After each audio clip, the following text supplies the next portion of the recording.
Welcome back everyone. हम deal कर रहे थे राइट टू इक्वलिटी सीरीज से। हमने अपने पिछले वीडियो में article 19 clause 1A which talks about freedom of speech and expression और उसके रिस्ट्रिक्शन के बारे में बात किया था। आई होप कि आपको वो वीडियो समझ आया होगा। अगर आपको वो वीडियो नहीं समझ आया है तो आप मुझसे कमेंट सेक्शन में पूछ सकते हैं। नाउ फर्दर हम डील करेंगे आज फ्रीडम ऑफ असेंबली से, जो कि है आर्टिकल 19 क्लॉज 1B। तो देखिए, आप समझिए यहाँ पे कि आप जो स्टूडेंट्स हैं वो मिलकर एक पीसफुल प्रोटेस्ट कर रहे हैं। क्या ये पीसफुल प्रोटेस्ट आपको अलाउड किया जाएगा बाय द गवर्नमेंट? बिल्कुल, ऐसा कोई प्रॉब्लम नहीं है पीसफुल प्रोटेस्ट करने में। लेकिन आप समझिए कि अगर उस पीसफुल प्रोटेस्ट में आप ऐसा कुछ करते हैं, जैसे आप कुछ जला रहे हैं, बहुत ज़्यादा पब्लिक ऑर्डर को डिस्टर्ब कर रहे हैं, नाउ आप ये असेंबली कंटिन्यू नहीं कर सकते हैं, क्योंकि हमारा जो आर्टिकल 19 क्लॉज 1B है वो क्लियरली हमें ये कहता है कि आप कभी भी ऐसा कोई भी असेंबली नहीं करेंगे which disturbs the public peace and public order rather. अब यहाँ पे आर्टिकल 19(2) जो है 3 जो है वो बात करता है इसके रिस्ट्रिक्शन की, और रिस्ट्रिक्शन यही है कि अगर आप असेंबली कर रहे हैं आप कीजिए, उसमें आपको कोई मनाही नहीं है। लेकिन अगर आप ऐसी असेंबली करते हैं जो कि पब्लिक पीस को डिस्टर्ब कर रही है, पब्लिक ऑर्डर को डिस्टर्ब कर रही है, इन दैट केस आपकी असेंबली जो है वो अनलॉफुल असेंबली कॉन्स्टिट्यूट हो सकती है। देखिए, इस पर्टिकुलर क्लॉज से रिलेटेड एक इंपॉर्टेंट केस आया था जो कि था Himmat Lal Shah versus commissioner of police. अब इस केस में हुआ ये कि कोर्ट ने डायरेक्टली ये ऑर्डर किया हुआ है, इस कोर्ट में ये हेल्ड किया हुआ है कि सिटीजन्स जो हैं उनके पास राइट है to hold public meetings, but when public meeting is being held the state is under obligation to regulate that public meeting, कि वहां पे कोई भी पब्लिक ऑर्डर जो है वो डिस्टर्ब ना हो सके। आगे बढ़ते हैं आर्टिकल 19 क्लॉज 1C से, which talks about freedom of association. देखिए, आप ये समझिए, एकदम नॉर्मली आप ये समझिए कि आप जो स्टूडेंट्स हैं यहाँ पे आपने मिलकर कोई भी एसोसिएशन फॉर्म किया, कोई स्टूडेंट एसोसिएशन फॉर्म हुआ है, या कोई टीचर एसोसिएशन फॉर्म हुआ है, या कोई trade union political association form हुआ है। क्या गवर्नमेंट इसे रोक सकती है? एक सेकेंड, हम इसे एक दूसरे एग्जाम्पल से समझते हैं। समझिए कि आपके कॉलेज में जो लाइब्रेरी टाइमिंग है वो बहुत ही ज़्यादा कम है। अब आप जो स्टूडेंट्स हैं उन लोगों ने मिलकर एक यूनियन, एक एसोसिएशन बनाया, और आप जाते हैं अपने प्रिंसिपल के पास अपना रिप्रेजेंटेशन देने। प्रिंसिपल यहाँ पे आपसे कहता है कि आप यहाँ पे स्टूडेंट्स कोई भी यूनियन फॉर्म नहीं कर सकते, कोई भी एसोसिएशन फॉर्म नहीं कर सकता, जिसको जो बोलना है वो इंडिविजुअली बोलिए। यहाँ पे क्या ऐसा हो सकता है, मतलब ऐसा पॉसिबल है क्या?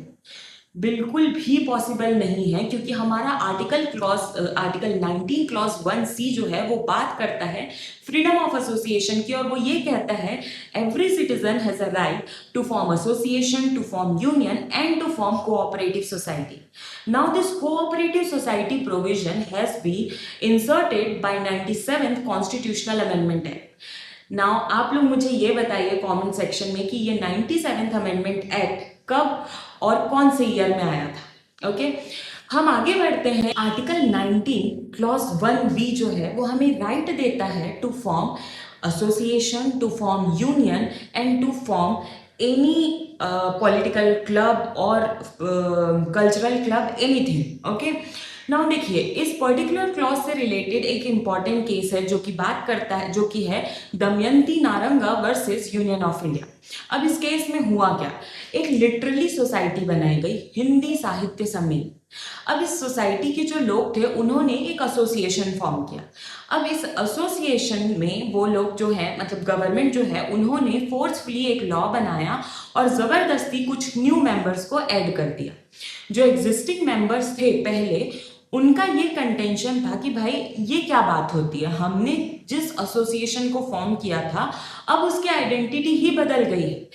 ये केस पहुंचा कोर्ट। अब सुप्रीम कोर्ट का कहना यह था कि भाई every citizen has a right to form an association, right. अब यहाँ पे गवर्नमेंट ऐसा कोई भी लॉ बना के जबरदस्ती किसी भी सोसाइटी का जो एक कॉन्स्टिट्यूशन है, जो एक कंपोजिशन है, उसे चेंज नहीं कर सकती। And every citizen has a right कि वो अपने उस एसोसिएशन को जैसा वो पहले कंपोजिशन था उसी को ही वॉलंटरली कंटिन्यू कर सकते हैं, और यहाँ पे आप उन्हें रिस्ट्रिक्ट नहीं कर सकते और ना ही कोई जबरदस्ती न्यू मेंबर्स ऐड कर सकते हैं। यहाँ पे कोर्ट ने गवर्नमेंट के जो एक्शन है उसे वॉयलेटिव बताते हुए उनका जो एक्शन है उसे कैंसिल किया। इसके बाद हम बात करते हैं हमारे अगले क्लॉज की, जो कि है आर्टिकल 19 क्लॉज 1D, जो कि बात करता है freedom to move freely throughout India. आप समझिए आप छत्तीसगढ़ से, ठीक है, अब आपको कहीं बाहर जाना है, समझो गोवा जाना है, बट गवर्नमेंट यहाँ पे आपको ये कहती है कि नहीं, आप गोवा नहीं जा सकते, आप छत्तीसगढ़ से हैं, आपको छत्तीसगढ़ में ही रहना पड़ेगा। कैसा लग रहा है? अनफेयर है ना? बिल्कुल अनफेयर है, क्योंकि हमारा जो आर्टिकल 19 क्लॉज 1D है वो हमें ये राइट देता है, हमें ये फ्रीडम देता है कि हम इंडिया के किसी भी कोने में फ्रीली मूव कर सकते हैं। लेकिन यहाँ पे एक रिस्ट्रिक्शन भी है, आप ये समझिए। ये जो रिस्ट्रिक्शन है ये पब्लिक इंटरेस्ट में दिया गया है, ओके। जैसे समझिए एपिडेमिक, कोई एपिडेमिक आया, कोविड आया था, उस टाइम पे आपको रिस्ट्रिक्ट किया गया कि आप कहीं पे भी फ्रीली मूव नहीं कर सकते। बट क्या ये वॉयलेटिव था? बिल्कुल भी नहीं, ये वॉयलेटिव नहीं है, क्योंकि यहाँ पे ये जो रिस्ट्रिक्शन आप पे इम्पोज किया गया था वो पब्लिक इंटरेस्ट में इम्पोज किया गया था, एंड यहाँ पे वो आपके आर्टिकल 19 क्लॉज 1D को किसी भी तरीके से वॉयलेट नहीं कर रहा है। इस पर्टिकुलर क्लॉज से रिलेटेड एक केस है Khadak Singh versus state of UP.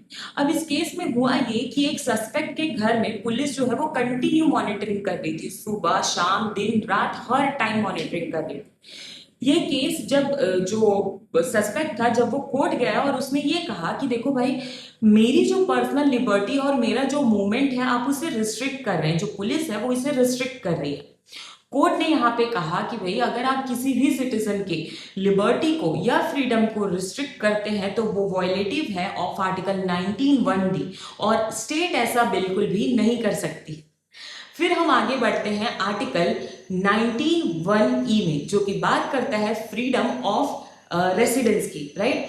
देखिए, आपने कल सुबह उठ के ये डिसाइड किया कि यार अब मैं छत्तीसगढ़ में नहीं रहना चाहता हूँ, अब मैं कहीं बाहर जाना चाहता हूँ, मैं गोवा में जाके शिफ्ट होना चाहता हूँ, ठीक है।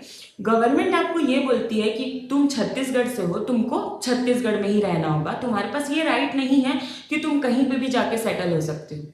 क्या ये पॉसिबल है हमारे कॉन्स्टिट्यूशन में? बिल्कुल भी पॉसिबल नहीं है, क्योंकि हमारा जो आर्टिकल 19 क्लॉज 1E है वो हमें फ्रीडम ऑफ रेसिडेंस देता है। मतलब आप इंडिया के किसी भी कोने में जाके सेटल हो सकते हैं, चाहे आप केरल जा सकते हैं, आप गुजरात जा सकते हैं, आप इंडिया में कहीं पे भी जा सकते हैं और कहीं पे भी सेटल हो सकते हैं। बट यहाँ पे एक रिस्ट्रिक्शन इम्पोज किया गया है, और ये रिस्ट्रिक्शन है ट्राइबल कम्युनिटी के लिए। यहाँ पे आप ऐसी किसी भी जगह नहीं जाएंगे यहाँ जो जाके रह नहीं सकते हैं जहाँ पे ट्राइबल कम्युनिटीज रहती है, शेड्यूल ट्राइब या शेड्यूल कास्ट रहते हैं। और वो रिस्ट्रिक्शन इसलिए इम्पोज किया गया है ताकि उनकी जो आइडेंटिटी है, उनका जो कल्चर है, उन्हें कोई भी डिस्टर्ब ना कर सके। तो ये आपके आर्टिकल को वॉयलेट नहीं करता है। यहाँ पे आपको ये ध्यान में रखना है कि आपकी जो आपको जो फ्रीडम दिया गया है वो हमेशा रिस्ट्रिक्शन के साथ आता है, और ये रिस्ट्रिक्शन जनरली पब्लिक इंटरेस्ट में होता है। आगे का जो हमारा लास्ट क्लॉज है that is article 19 clause 1G, वो हम नेक्स्ट वीडियो में डील करेंगे। बट अगर आपको इस वीडियो में कोई ऐसी चीज़ है जो समझ में नहीं आई है, आप मुझे कमेंट सेक्शन में पूछ सकते हैं। एंड ऑल्सो मैंने आपसे एक सवाल किया है इस वीडियो में, आप उसका भी जवाब मुझे कमेंट सेक्शन में दीजिएगा। Till then, bye bye. Please like this video, comment and subscribe to the channel of Legal and Law.